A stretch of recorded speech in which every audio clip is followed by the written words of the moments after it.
Hello everyone. So we shall continue our discussion about the minimum phase systems from the previous class.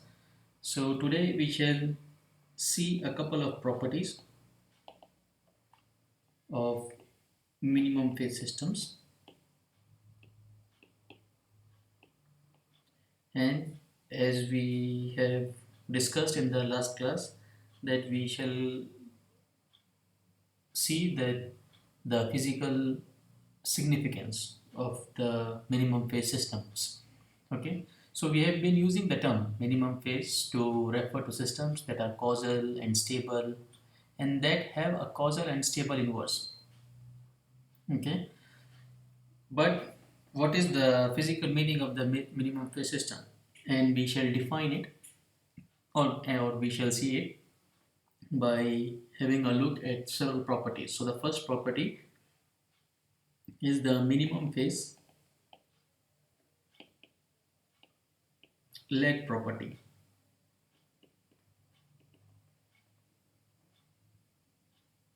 Okay, so to discuss about this property, first of all, we recall that for any non-minimum phase system, we can always write the phase representation of the rational function h e to the power j omega as equal to the summation of the phase angle contribution by the minimum phase rational function and the all pass rational function. So it is given by argument of h mean the power j omega plus the phase contribution by the all pass rational function. Okay,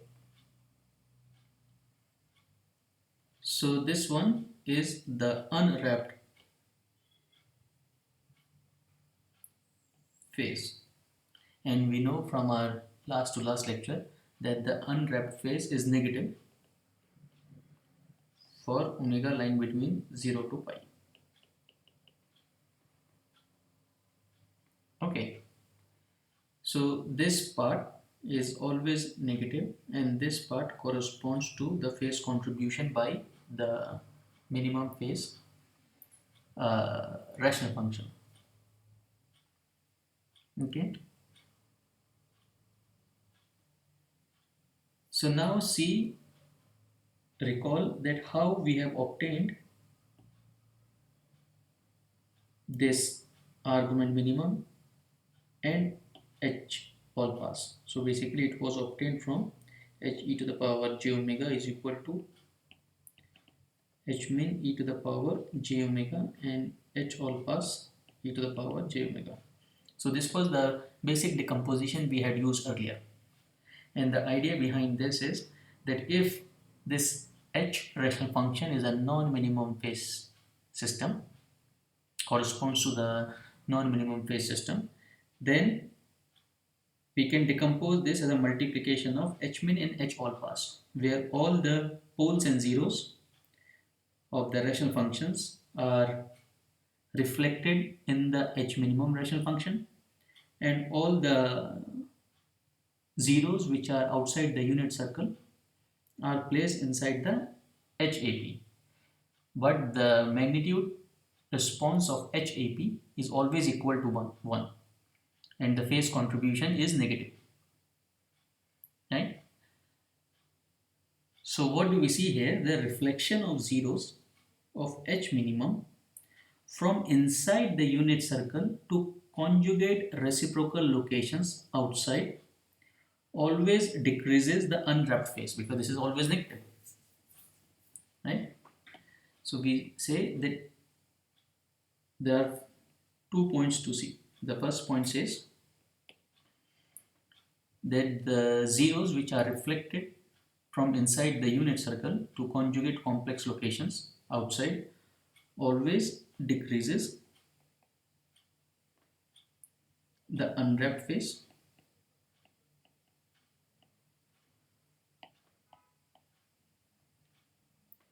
or equivalently increases the negative of the phase, because the phase response is always negative, and whenever the zeros which are inside the unit circle are reflected to outside, decrease the unwrapped phase and increase the negative of the phase. So this is basically called the phase lag function.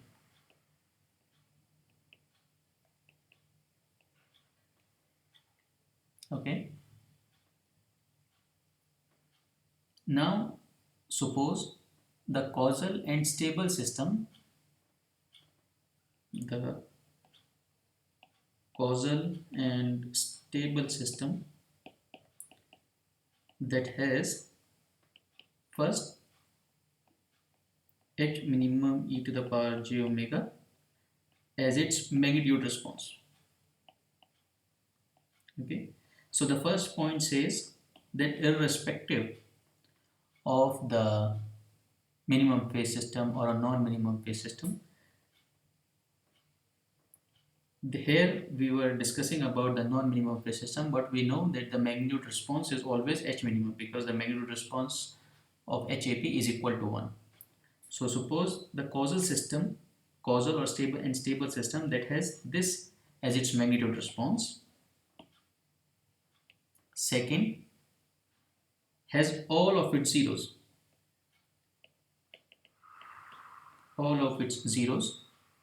and of course poles as well inside the unit circle.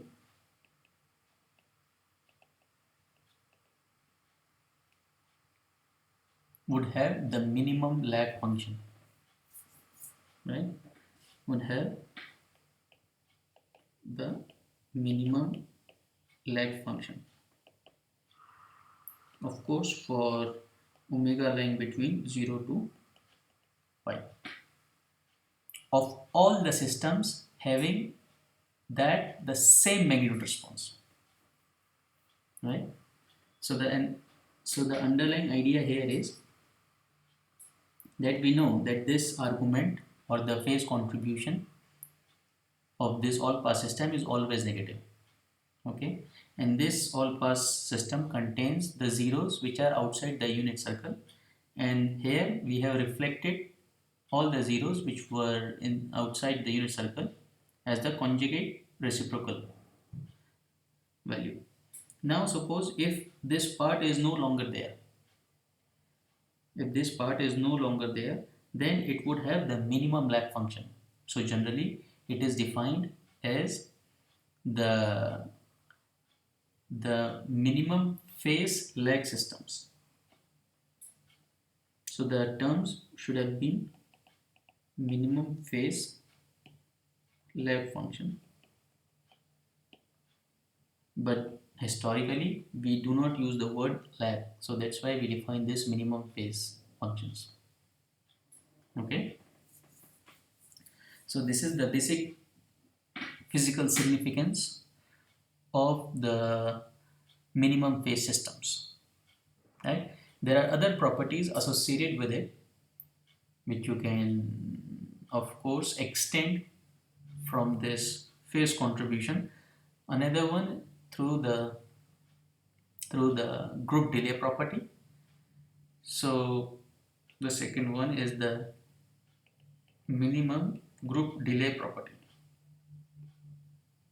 Again, if I write the group delay of this rational function e to the power j omega, again it can be written as the summation of the group delays contributed by the H-min and the all pass HAP. So group delay of H-min e to the power j omega plus group delay of HAP e to the power j omega. Right? Now, if you recall that yesterday we have discussed one of the example where your HD is given by this, which is stable and causal. It has two zeros which are outside the unit circle. That's why we decomposed it as the hmin and hap. So these are the two rational functions for this hd of z. Right? Now we have also seen the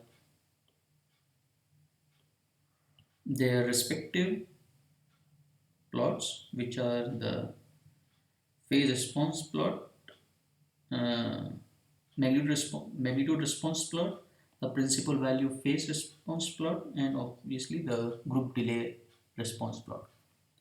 So this plot is for the minimum phase part of this HD. So and the third one is the group delay. So we see that the group delay of the minimum phase system is always less than mm, the group delay for the non-minimum phase system, because this is for the HD or for the complete rational function. So if you compare these two group delay parts, the C plots of these two figures, then you see that the group delay of HD min is always less than the non-minimum phase. And this is evident in fact, because if you see this formula, what we have just written, and based on one of our previous analysis, we had seen that the group delay of the all pass system is always positive, right? And this we can also visualize in the respective plot of the all pass system. So this plot is for the HAP to power j omega. Right? So here we see that the group delay is always positive. So when this group delay is added to this part, it will always be less than this one. Okay. So if we again consider all the systems that have a given magnitude response as this h min, the modulus of h min, this modulus of h min, the one that has all its poles and zeros inside the unit circle has the minimum group delay. Right? So generally you can also call it the minimum group delay systems as well. But generally we do not use this terminology, and it is a very nice property for the minimum phase systems. Okay. Now the next property is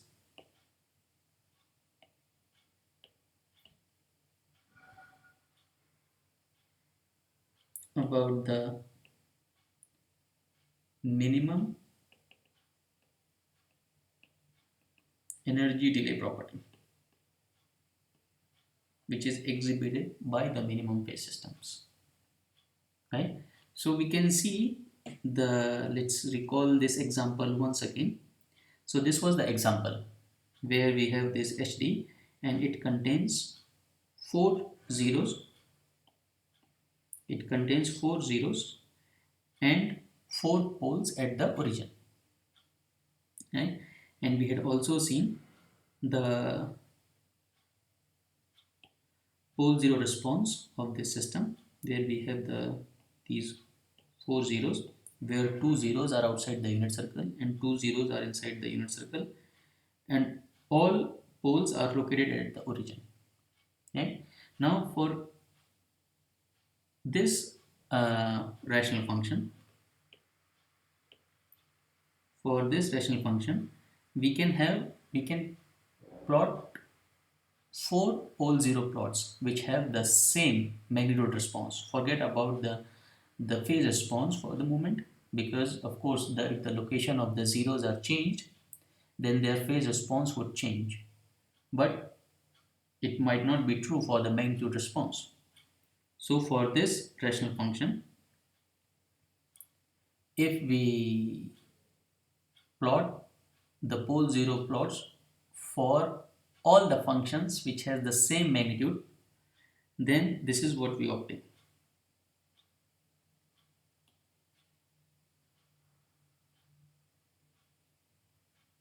So in the first part, so the location of the zeros are not, the poles are not changed in all the four pole zero plots, and these are the function, these are the pole zero plots of the functions which has the same magnitude plot as the function we had seen in the example. So you can quickly see that the D plot is the actual plot, right? And in the A1 we have all the zeros which are located inside the unit circle. Here we have four zeros which are outside the unit circle, and here again we have two zeros outside and two zeros inside. So these four functions are possible whose pole zero plots you are seeing here on the screen, which have the same magnitude response. Okay. Now corresponding to these four different functions, we can also visualize the impulse responses. So this HA is corresponds to this A part, that is of the minimum phase, and this B is HB, which contains all the zeros outside the unit circle, and C and D are for the functions which has two zeros outside and two zeros inside the unit circle. So if we compare these four sequences, we observe that the minimum phase sequence appears to have larger samples at its left end than do all the other sequences. You see, and in effect, you would have the for all the impulse sequences at n is equal to 0, it would be always less than or equal to the modulus of h min at 0. Okay, because here this corresponds to the minimum phase, and here it contains 1.56. So for all the other impulse functions which have the same magnitude response, it will always be either less than or equal to the h min 0.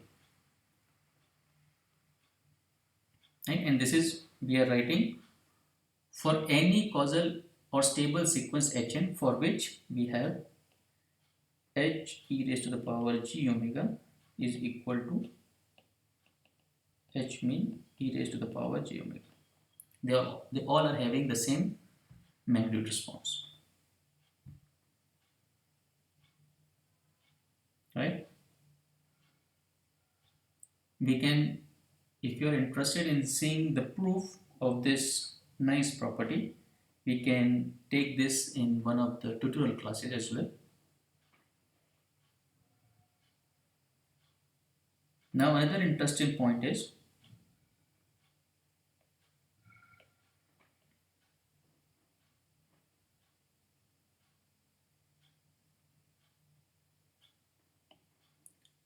that all the impulse responses which we had seen, whose frequency response magnitude is equal to the modulus of h min e raised to the power j omega, have the same total energy as h min. Why? Because if you recall the Parseval theorem, what it says, that if I compute this summation from n is equal to 0 to infinity, the modulus of hn raised to the power square, I can write it as equivalent to 1 upon 2 pi integral from minus pi to pi modulus of their frequency response d omega.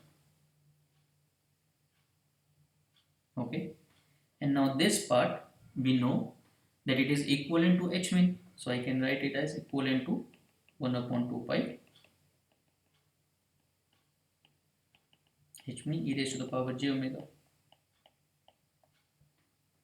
So in fact it is equivalent to computing the total energy of the h min function itself.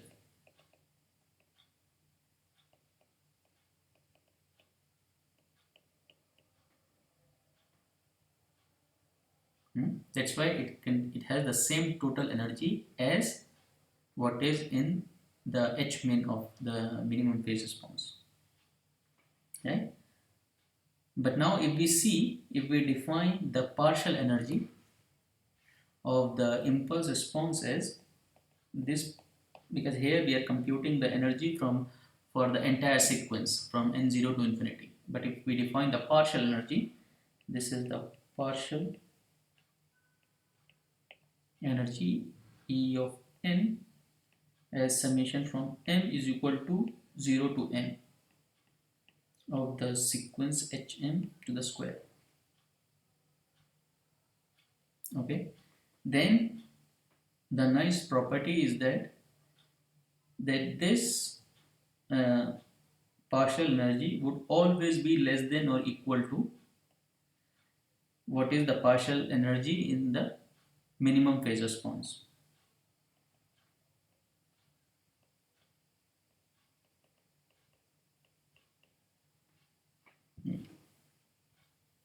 So it is for all impulse responses Hn belonging to the family of systems that have magnitude response given by the previous equation, right? And this we can also visualize in this figure where we have plotted their minimum response, their partial energy response. So on the x-axis you have n. So as n increases, we are computing the partial energy, and here you see that all the energy of all those four sequences converges to some steady state value because the total energy is the same, right? And the first one is for the minimum phase and this one is for the maximum phase. By maximum phase, this EB corresponds to that pole zero plot which has all the four zeros outside the unit circle. So that's why the maximum phase would be contributed by that function. And EC and ED are pretty much close because it contains two zeros outside and two zeros inside in both the responses. Okay, so these are the three nice properties. So first one is of the minimum phase clock system, from where generally the terminology of this minimum phase systems appears, but generally we do not use this term lag while defining the minimum phase systems. The other two properties about the group delay and the minimum energy delay are also exhibited by this minimum phase system in comparison to the non-minimum phase systems. Okay, so thank you.